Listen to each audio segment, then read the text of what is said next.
Do you know which country has one of the best food in the world and the exceptionally low obesity rate at the same time? That is Japan, the country where I'm from. Today, I want to share with you the food culture of Japan, in particular, their home cooking, the best kept secret of Japan's super low obesity rate.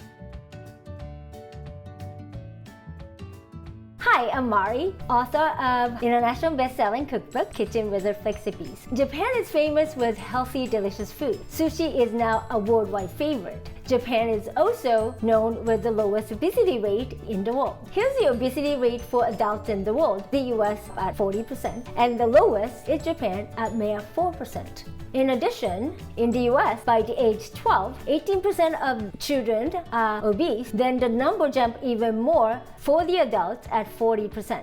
On the other hand, Japan's obesity rate is only 3% for kids and then 4% for adults. Many studies show that once a child becomes obese, they are much more likely to spend the rest of their life being obese. By looking at these numbers, we can say Japan's are successful in keeping the obesity rate low in general because they are able to keep their childhood obesity extremely low.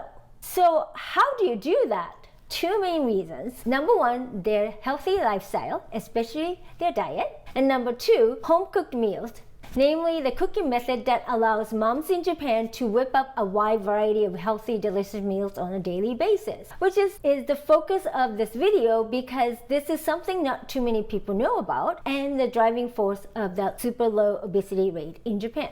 Here's some stats. They found only 40% of the family cook more than 5 times a week in the US, where in Japan that number was 95%. When then compared the food wasted, there was 17% in the US, only 3.7% in Japan. At that time, the obesity rate for the adults in the US was 33%, and that in Japan was 3.2%. Obviously, both has increased since 10 years ago to 40 and then 4%, but you can see how Japan was able to keep it low while the US obesity rates were going up much faster. So what's their secrets? Well, let's take a look at the way Japanese eat in general. Number one, smaller portion of many variety of dishes. And number two, many variety of ingredients they eat. In Japan, we were told to aim for 30 ingredients a day. They eat more whole plant-based ingredients such as vegetables, fruits, sea vegetables, and grains. And they eat much more variety of fish a lot more often, and also they eat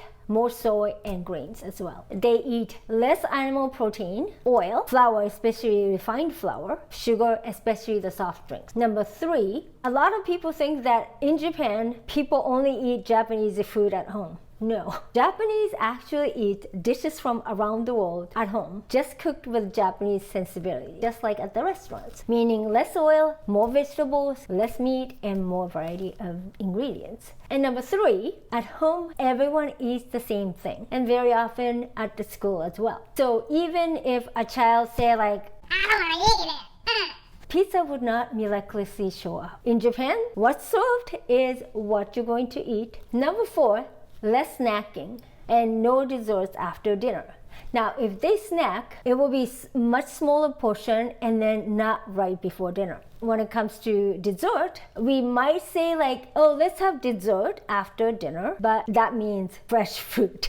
And number five, we eat with chopsticks. So that will help you with eating slower and more mindfully. And when it takes longer to eat, your brain thinks that, oh, I'm already full, and then you don't have to keep eating. So how are they cooking and then eating at home? All the Japanese expect to eat a wide variety of delicious food at pretty much every meal. One main dish and maybe 2 or 3 small side dishes, soup, then rice. It's the same at home. And it's not just for dinner, but often for breakfast and lunch, especially the bento lunches kids take to school. You now know what they expect to eat. Here's their challenges they have. Number one, the kitchen is very tiny, so are the fridge. Number two, they use a lot more ingredients. Also, they're very expensive. And number three, they don't like to eat the same thing over and over. And number four, they eat dinner-like food for breakfast, lunch / bento, and dinner as well.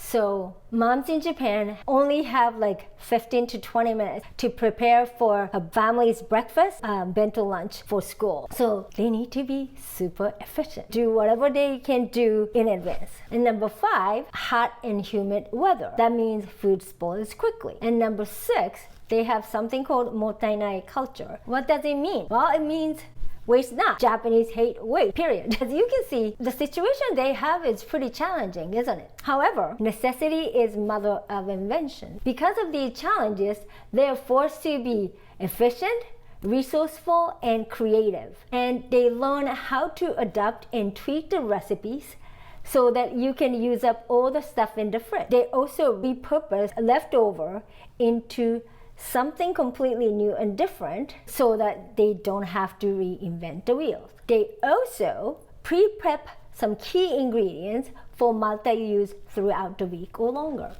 Among the Japanese, this is well known and done for ages. There are lots of books, cooking shows on TV. Moms also exchange information, and that is exactly the reason why these numbers are possible. So as you can see, this is definitely the Japan's best kept secret for delicious food and a super low obesity rate. But it's not known outside of Japan because it's all in Japanese. That's not fair! Well, I hear you. As a matter of fact, I didn't even know about it at first and struggled myself. When I first came to Thunderbird 30 years ago, I gained about 20 pounds quickly.